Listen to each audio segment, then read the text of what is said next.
Assalamu alaikum wa rahmatullahi wa barakatuh. Sunana Comrade Ismail Ibrahim Muhammad, ciyaman dan kungiyar iyayen yaran da aka sace wa yara na jihar Kano da ƙasa.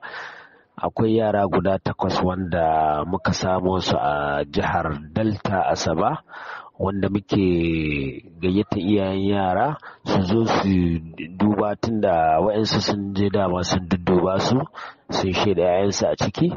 To muna gayyata iyayen yara su zo ranar Litinin 6 ga watan 10 shekara ta 2022.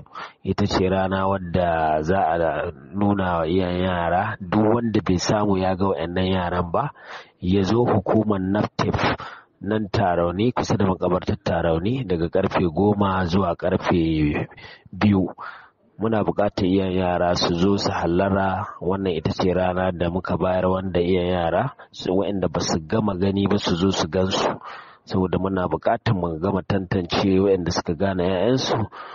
Idan mutanen da suka gama tantance 'ya'yansu, muna so mu gama da wannan